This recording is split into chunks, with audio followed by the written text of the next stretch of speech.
जी dear students, आज हमने जो टॉपिक डिस्कस करना है वो है short, medium and long transmission line. Short, medium और लॉन्ग ट्रांसमिशन लाइन को स्टडी करने से पहले ट्रांसमिशन टावर या ट्रांसमिशन लाइन के कुछ इंपॉर्टेंट पैरामीटर्स जो हैं उसको डिस्कस करना यहाँ पे लाजमी है।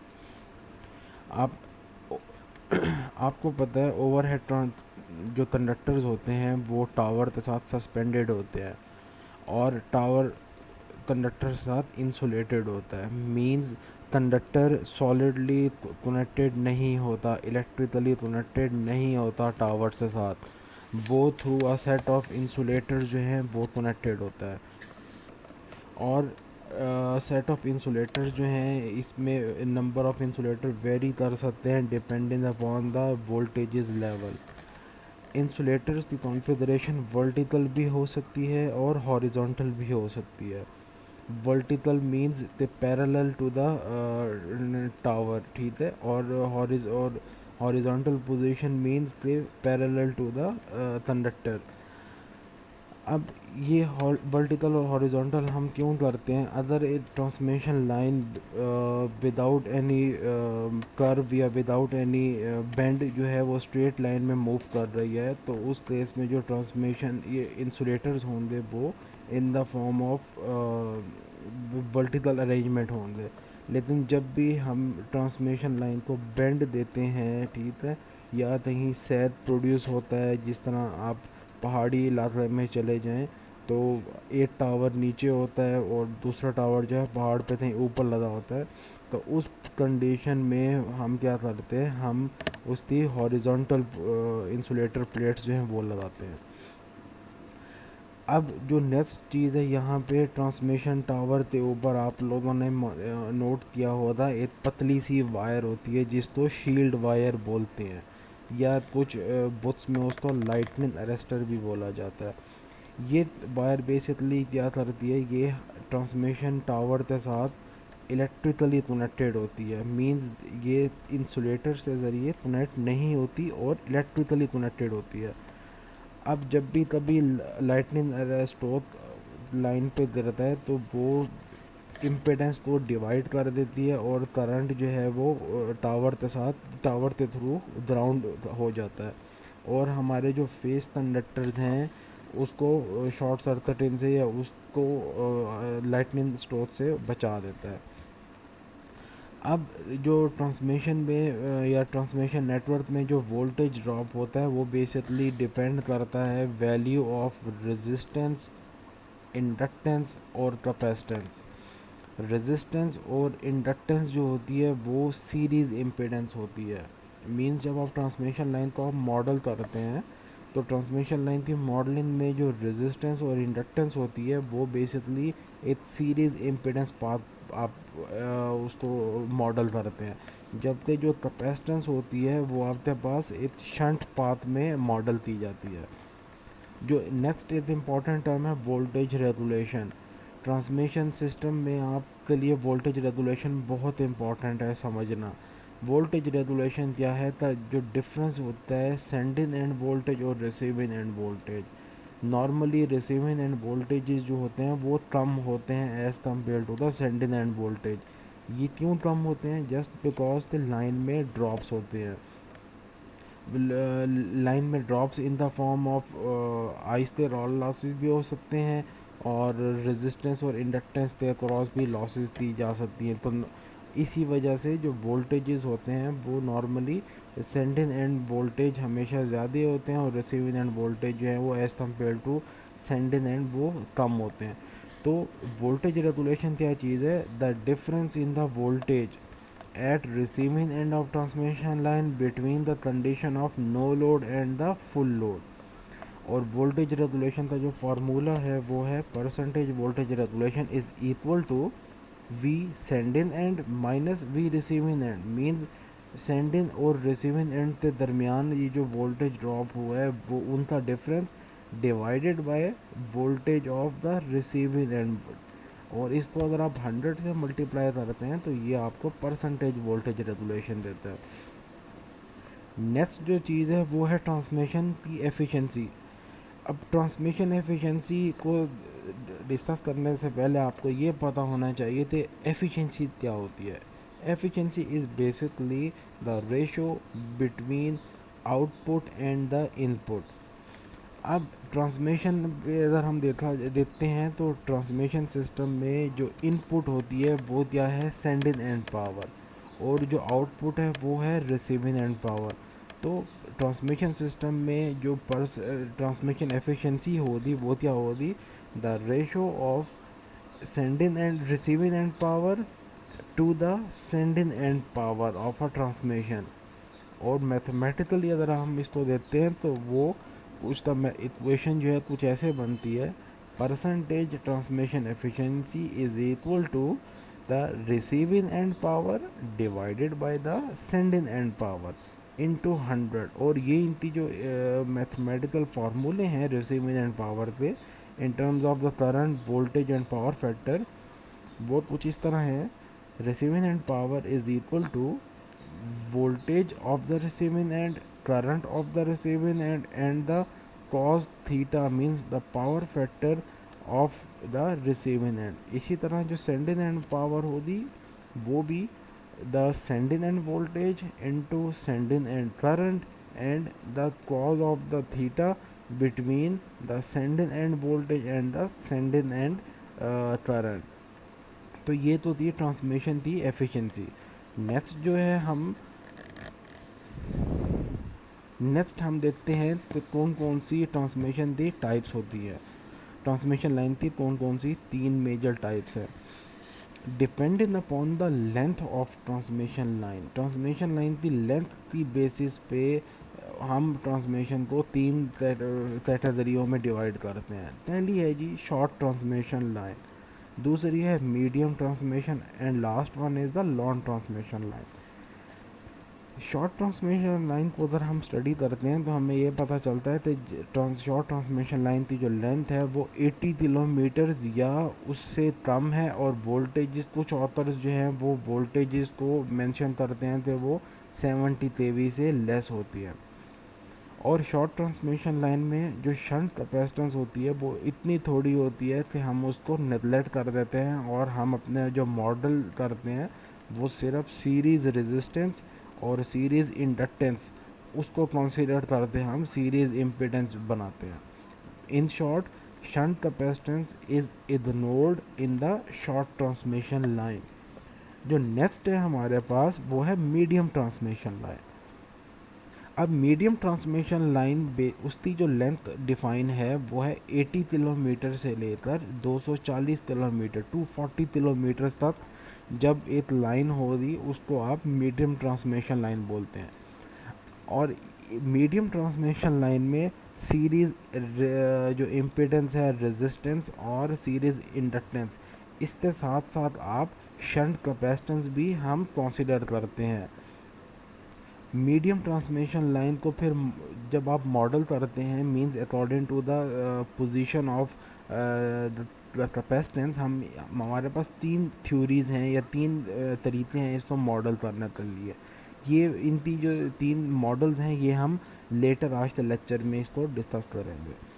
जो लॉन्ग ट्रांसमिशन लाइन है वो बेसिकली जब आपके पास ट्रांसमिशन लाइन 240 किलोमीटर से लंबी हो जाए उसको आप लॉन्ग ट्रांसमिशन लाइन बोलते हैं।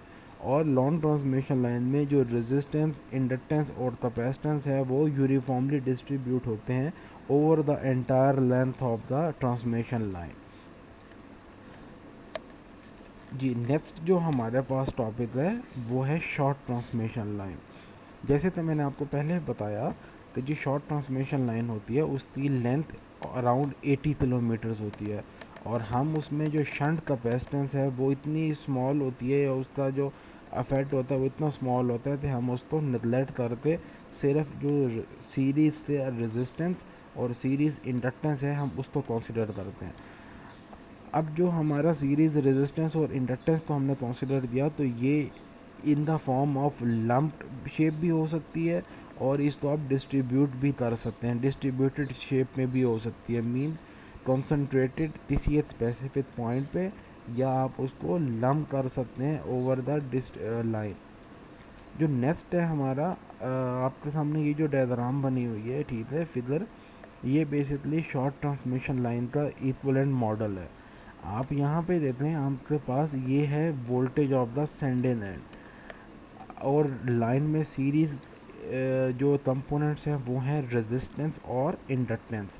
रेजिस्टेंस और इंडक्टेंस सीरीज़ में है, तो इसीलिए इसको सीरीज़ इम्पीडेंस बोला जाता है।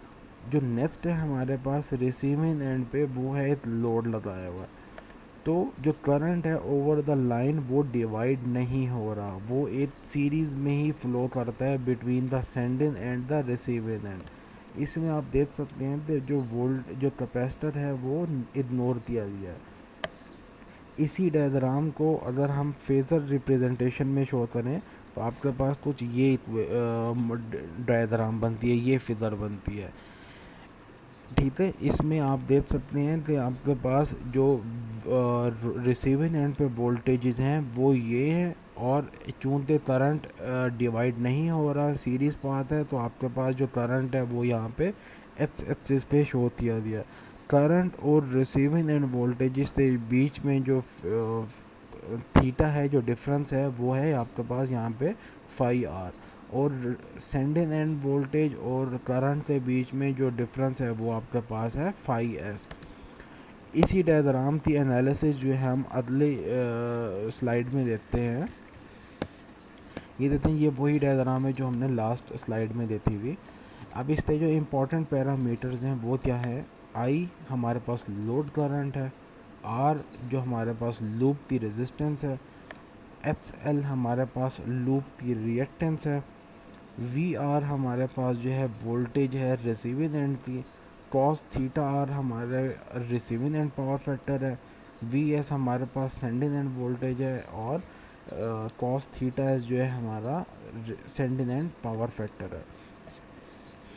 अब इसी डायग्राम को, इसी फेज़र को अगर आप इसकी एनालिसिस करते हैं तो आपको एक चीज़ समझ आती है कि ये जो ओ सी, ये देते हैं मैथमेटिकल, अगर आप देते हैं तो O C square is equal to O D square plus D C square.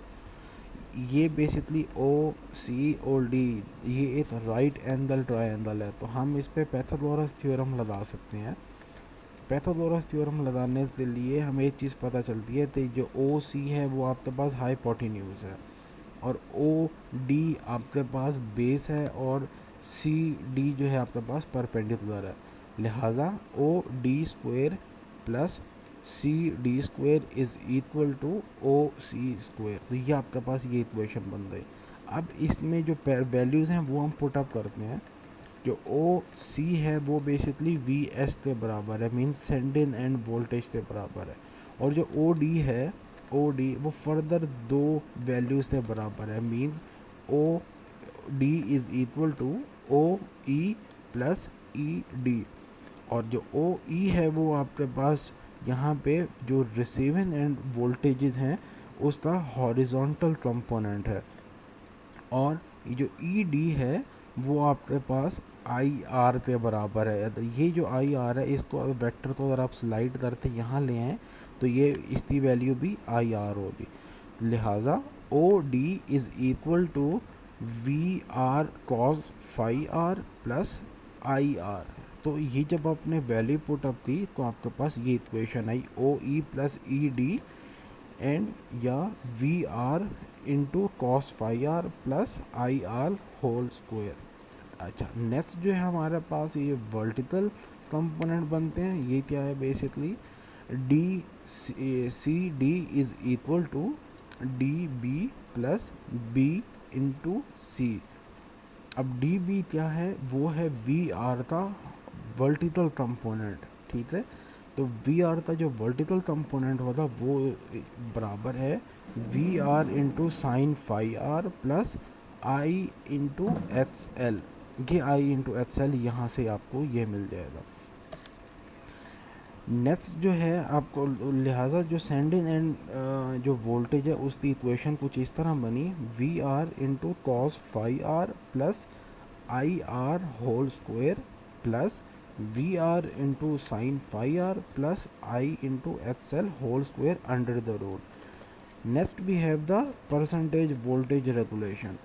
तो परसेंटेज वोल्टेज रेगुलेशन क्या होगी, V sending end minus V receiving end divided by the receiving end voltage into 100। और जो सेंडिंग एंड पावर फैक्टर होगा वो क्या होगा, हम cos phi theta cos phi S is equal to O D divided by O C.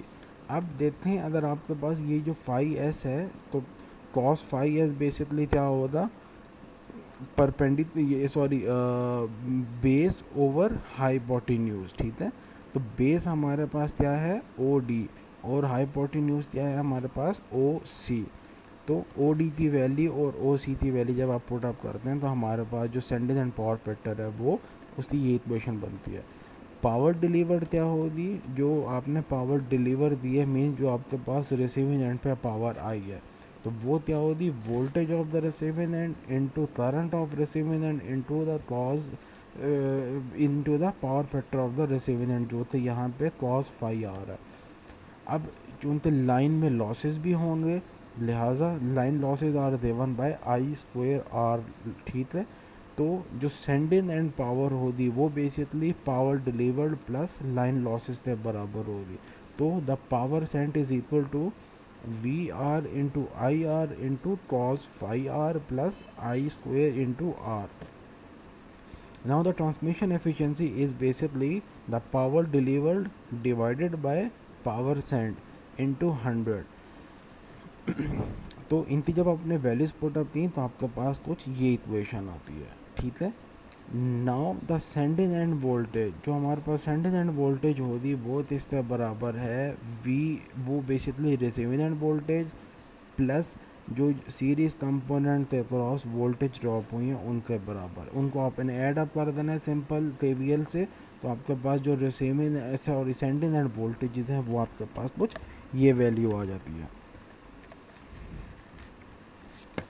अब तीन किस्म के लोड्स हो सकते हैं, लीड इन लोड, लेद इन लोड और यूनिटी पावर फैक्टर वाले लोड, या लेद इन power factor load, leading power factor load और आपके पास unity power factor load. Basically ये जो तीन टाइप्स होती हैं ये अकॉर्डिंग टू द नेचर के आपके पास इंडक्टेंस लगा हुआ है, कैपेसिटेंस है या रेजिस्टेंस है।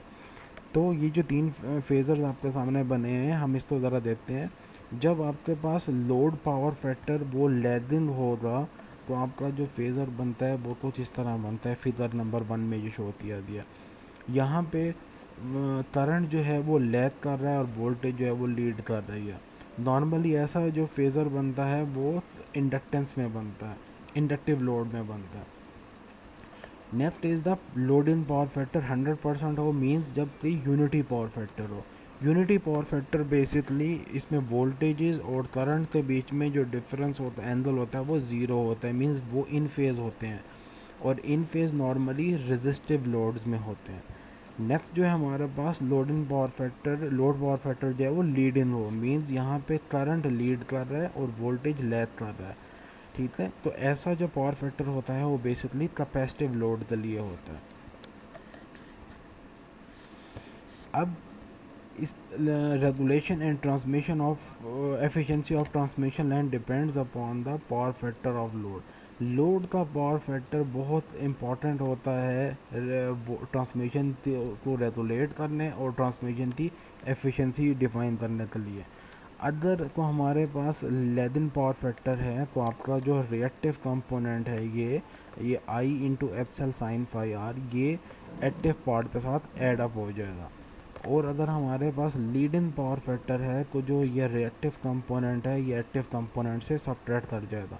लिहाजा जो परसेंटेज वोल्टेज रेगुलेशन थी हम अगर उसको डिफाइन करते हैं फॉर लेदिन power factor load of the load, ठीक है, तो वो क्या बन जाएगा I into R into cos phi R plus I into H L sine phi R divided by V R.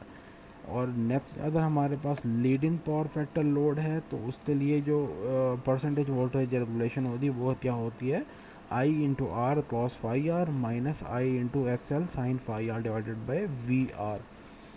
और 100 दोनों से मल्टीप्लाई दिया है ताकि ये हमारी जो वैल्यू आई थी वो परसेंटेज में होती। ये आपको उनको याद रहना चाहिए। तो जो रेगुलेशन होती है या वोल्टेज रेगुलेशन होती है वो एक यूनिट लेस क्वांटिटी है, आप उसकी यूनिट नहीं होती। नेक्स्ट जो है ट्रांसमिशन की एफिशिएंसी पावर फैक्टर की बेसिस पे आप इस तरह डिफाइन कर सकते हैं। हमें पता है सिंगल फेज के लिए जो पावर की इक्वेशन बनती है वो होती है P is equal to V R into I into cos phi R. यहाँ से cos phi R is equal to P over V R into cos phi R. अब आप देख सकते हैं the power factor cos phi R is inversely proportional to the current, ये line current, और दूसरे अल्फाज में current is inversely proportional to the cos phi R. जितना कॉस फाई आर या जितना पावर फैक्टर ज़्यादा होगा उतना जो है करंट कम फ्लो करेगा, ठीक है। इसी तरह थ्री फेज़ में भी यही सूरत हाल बनती है, तो जो करंट है वो इनवर्सली प्रोपोर्शनल है कॉस फाई आर पे। तो हमारे पास जो रिज़ल्ट आया वो क्या है, the load current is inversely proportional to the load power factor, ठीक है। जितना पावर फैक्टर ज़्यादा होगा उतना लॉसेस होगा और उसी हिसाब से करंट जो है वो लोड को कम मिलेगा या लोड के क्रॉस जो करंट होगा वो डिक्रीज कर जाएगा। नेक्स्ट हमारा जो टॉपिक वो है मीडियम ट्रांसमिशन लाइंस। इससे पहले हम लोगों ने शॉर्ट ट्रांसमिशन लाइन पढ़ा। मीडियम ट्रांसमिशन लाइन में मैंने जिस तरह आपको बताया था लेंथ 80 किलोमीटर से 240 किलोमीटर तक होती है, और इसमें हम सीरीज़ इम्पीडेंसेस जो रेजिस्टेंस और इंडक्टेंस होती है उसके साथ साथ हम कैपेसिटेंस को भी कंसिडर करते हैं। अब कैपेसिटेंस जो होती है वो लम्प भी हो सकती है, ठीक है। जिस तरह यहाँ पे लिखा है line capacitance is lumped in the form of capacitor shunted across the line at one और मोर पॉइंट्स। अब मीडियम ट्रांसमिशन लाइन को स्टडी करने के लिए या मीडियम ट्रांसमिशन लाइन को मॉडल करने के लिए हमारे पास दो थ्योरीज हैं। एक तो है नॉमिनल टी मॉडल, ठीक है, तो दूसरा है नॉमिनल पाई मॉडल। पहले हम लोग देखते हैं नॉमिनल टी मॉडल क्या है। इस टी से जैसे आपको नाम से पता चलता है ये टी, तो बेसिकली इस मेथड में या इस मॉडल में इम्पिडेंसेस जो हैं वो एक टी शेप बनाती हैं। टी शेप मतलब आप ये इस फिगर में देते हैं, ये रेजिस्टेंस और ये इंडक्टेंस, ये इसी तरह ये रेजिस्टेंस और ये इंडक्टेंस और ये जो कैपेसिटेंस है, तो ये एक टी शेप बना रहे हैं। अब इस मॉडल में क्या होता है, जो कैपेसिटेंस है आपके पास, जो आपने कैपेसिटेंस मॉडल की है, ठीक है, उसको आप कंसंट्रेट कर देते हैं मिडल ऑफ द लाइन में। मिडल ऑफ द लाइन आप कैसे डिफाइन करते हैं, तो कैपेसिटेंस के लेफ़्ट पे और कैपेसिटेंस के राइट पे इम्पिडेंस जो है वो इक्वली डिवाइड हो जाती है। जैसे इस लाइन की इम्पिडेंस थी R प्लस एच एल, तो कैपेसिटेंस के अफेक्ट आने से वजह से क्या हुआ, द रेजिस्टेंस भी डिवाइडेड बाय टू हो गई और इंडक्टेंस भी डिवाइडेड बाय टू हो गई। तो half resistance is towards the source side and half resistance and inductance is towards the load side या रिसीविंग एंड साइड। तो यहाँ पे जो इम्पोर्टेंट पैरामीटर्स हैं वो हैं हमारे पास आई आर, वी आर, ये सीरीज़ इम्पिडेंसेस हो गई, और हमारे पास ये आई सी जो है, ठीक है, आई सी पे क्रॉस वोल्टेज वी वन है, और ये आपके पास सेंडिंग एंड के इम्पिडेंसेस हैं और ये सेंडिंग एंड वोल्टेज है। अब आइए हम इस सर्किट को हम ज़रा एनालाइज करते हैं, इस सर्किट के डिफरेंट पैरामीटर्स और इक्वेशंस देते हैं कैसे बनते हैं। जी, यहाँ पे आप देख सकते हैं आपके पास आई आर जो है वो है load current per phase, X L जो है इंडक्टेंस रिएक्टिव पर फेज है, cos phi R receiving end power factor है जो कि लैगिंग है, वी वन जो है वो हमारे पास वोल्टेज अक्रॉस कैपेसिटर सी है, आर रेजिस्टेंस पर phase, capacitance C is the capacitance पर phase and V S is the sending end voltage पर फेज। तो यहाँ पे अगर आप देखते हैं तो वी आर जो रिसीविंग एंड वोल्टेज है उसको आपने अगर रेफरेंस लें तो आपके पास जो रिजल्टेंट इक्वेशंस बनती हैं वो तो जिस तरह बनती हैं, receiving end voltage is equal to V R plus iota zero या जे ज़ीरो। नेक्स्ट जो हमारे पास लोड करंट होगा वो होगा I R is equal to I R into cos phi R minus J sine phi R. तो voltage across जो capacitance होगी वो क्या होगी, basically receiving end voltage plus the drop in this impedance, ठीक है। तो ड्रॉप इन इम्पिडेंस क्या बनती है, V1 is equal to VR means receiving end voltage plus IR जो करंट है, और Z/2 ये इम्पिडेंस हो गई, हाफ इम्पिडेंस। तो जो रिजल्टेंट आया कैपेसिटर के अक्रॉस वोल्टेज वो क्या होगी, V1 is equal to VR plus IR into cos phi R minus J sine phi R into R/2 plus JXL/2। और कैपेसिटिव करंट हमारे पास इसके बराबर होता है J⍵C इंटू V1, ठीक है। और ओमेगा की अगर आप वैल्यू पुट अप करते हैं 2πf, तो हमारे पास जो रिजल्टेंट इक्वेशन बनती है IC के लिए वो होगी IC is equal to J2πfC into V1। जो सेंडिंग एंड करंट होगा वो क्या होगा, बेसिकली इस पॉइंट पे अगर आप नोड एनालिसिस करते हैं तो इस पॉइंट पे करंट डिवाइड हो रहा है, IS is equal to IC plus IR। तो ये आपके पास ये इक्वेशन आ गई।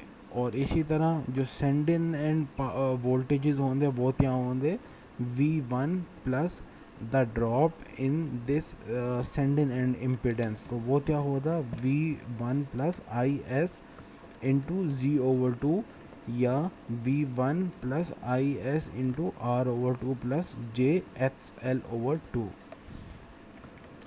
और इस सर्किट के लिए जो हमने मॉडल बनाया, इसके लिए जो अगर आपके पास फेज़र रिप्रेजेंटेशन बनती है वो कुछ ये बनती है, ठीक है। हमारे पास VR जो है वो रेफरेंस वोल्टेजेस हैं, और हमारा ये जो IR है वो करंट होगा रिसीविंग एंड पे। इन दोनों के दरमियान जो पावर फैक्टर है, ये जो एंगल बनता है वो है फाई आर। इसी तरह ये IR इंटू R/2 और ये IR इंटू XL/2, ये रिसीविंग एंड पे जो इम्पिडेंस थी ये उसकी फेज़र बनी है। और ये जो है IS R/2 और IS इंटू XL/2, ये जो सेंडिंग एंड पे इम्पिडेंस थी ये उनका फेज़र बना है। यहाँ पे आप देख सकते हैं रेजिस्टेंस और इंडक्टेंस में 90 डिग्री का फेज शिफ्ट है। और ये OC जो है वो बेसिकली वोल्टेज है कैपेसिटर के अक्रॉस, और जो OE जो रिजल्टेंट बना वो है voltage across the sending and, ठीक है। नेक्स्ट हमारे पास जो है nominal pi model. Nominal pi model को आगे स्टडी करने से पहले आपको इस नाम से ही पता चल जाएगा कि इसमें ये जो पाई शेप मेंशन है, तो आपके पास जो इम्पिडेंसेस हैं वो बेसिकली पाई शेप में है, पाई शेप में बनती हैं। देखें जैसे फिगर में आपके पास ये ब्रांच है C/2 वाली, ठीक है। और ये इम्पिडेंसेस हैं रेजिस्टेंस और इंडक्टेंस, और ये IC1 वाली ये जो ब्रांच है ये इन द शेप ऑफ पाई या पाई शेप बनाती हैं। तो आपको नाम से ये चीज़ याद हो जाएगी कि पाई में जो इम्पिडेंसेस हैं कैपेसिटेंस और रेजिस्टेंस वो बेसिकली एक पाई शेप बनाती हैं। अब यहाँ पे क्या होता है, बेसिकली जो सीरीज़ इम्पिडेंसेस हैं वो तो एज इट इज़ रहती हैं, लेकिन जो कैपेसिटेंस है आप उसको डिवाइड कर देते हैं, इक्वली डिवाइड हाफ कर देते हैं, और आधी कैपेसिटेंस सेंडिंग एंड पे होती है और आधी कैपेसिटेंस रिसीविंग एंड पे होती है। बस इसका यही डिफरेंस है नॉमिनल T मॉडल से। नॉमिनल T मॉडल में जो जो कैपेसिटेंस है वो सेम रहती है, रेजिस्टेंस और इंडक्टेंस डिवाइड होती है, जबकि यहाँ पे कैपेसिटेंस डिवाइड हो रही है रिसीविंग और सेंडिंग एंड पे। बाकी पैरामीटर्स आपके सामने डिफाइन है, IR लोड करंट है, R रेजिस्टेंस है, XL जो है इंडक्टिव रिएक्टेंस है, C जो है वो कैपेसिटेंस पर फेज़ है, cos फाई आर जो है रिसीविंग एंड पावर फैक्टर है, और VS जो है हमारे पास सेंडिंग एंड वोल्टेज पर फेज़ है। इस सर्किट की आप एनालिसिस अगर आप करें तो आपके पास जो VR अगर हमारे पास रेफरेंस है तो VR की वैल्यू हो जाएगी VR प्लस J0। और लोड करंट हमारे पास यहाँ पे जो बनता है वो होगा I R into cos phi R minus J into sine phi R. जो charging current across the capacitor C1 है, अब ये देते हैं यहाँ पे जो इस पॉइंट पे जो करंट डिवाइड हो रहा है basically I L is equal to I C one plus I R हो जाएगा। तो यहाँ पे एग्जैक्टली यही चीज़ है हमारे पास, जो आई सी वन होगा वो उसकी वैल्यू होगी J omega C over two into V R, या जब ओमेगा की वैल्यू टू पाई एफ रखते हैं तो आपके पास तो ये इक्वेशन बनती है।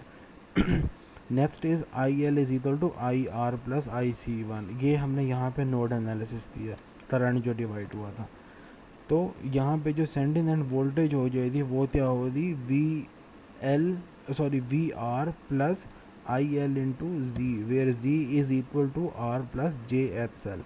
तो इसी तरह जो चार्जिंग करंट होगा कैपेसिटर C2 में वो क्या होगा, J omega C over two into V S, और ओमेगा की वैल्यू ये है, तो लिहाजा रिजल्टेंट इक्वेशन जो बनी आपके पास IC2 थी वो है J omega J pi F C into V S, where sending end current is equal to I S is equal to I L plus IC2। ये इक्वेशन कैसी आई, इस पॉइंट पे करंट डिवाइड हुआ है तो आपने नोड एनालिसिस दिया। और ये जो आपके पास पाई मॉडल था, इस पे अगर आप फेज़र इम्प्लीमेंट करते हैं तो इसका जो फेज़र डायग्राम बनता है वो कुछ इस तरह बनता है, where V R is the reference, और वी आर के साथ ये आई एल इंटू आर और I L into H L जो है ये आपके पास क्या वो रेजिस्टेंस और सीरीज़ इम्पिडेंस के अक्रॉस जो ड्रॉप हुआ है ये उसकी फेज़र रिप्रेजेंटेशन है। और ये आई आर, ये I, this is I into L, sorry I L, and this is the sending end current. और IC1 और IC2 जो है उनकी रिप्रेजेंटेशन आपके सामने यहाँ पे ये मेंशन है। तो जो सेंडिंग एंड वोल्टेज हो रही है वो that will is the resultant of O से C तक का ये जो फेज़र है इसको आप सेंडिंग एंड वोल्टेज बोलते हैं। अब फाई एस क्या होता है, phi S is basically the diff angle between sending end voltage with the sending end current, और जो फाई आर है वो बेसिकली क्या है, angle between sending receiving end voltage and the receiving end current. तो यही आज हमारा टॉपिक था। हम लॉन्ग ट्रांसमिशन लाइन के लिए मैं दूसरी वीडियो बनाऊंगा, और इन टॉपिक्स में जो आज हमने जो टॉपिक्स पढ़े हैं, जो मीडियम ट्रांसमिशन लाइन और जो शॉर्ट ट्रांसमिशन लाइन, इन टॉपिक्स में अगर आप लोगों का कोई क्वेश्चन हो तो आप लोग कमेंट्स में मुझसे पूछ सकते हैं। लॉन्ग ट्रांसमिशन लाइन के लिए इसी वीडियो का पार्ट 2 इंशाल्लाह कुछ ही दिन आप लोगों को मिल जाएगा। Thank you.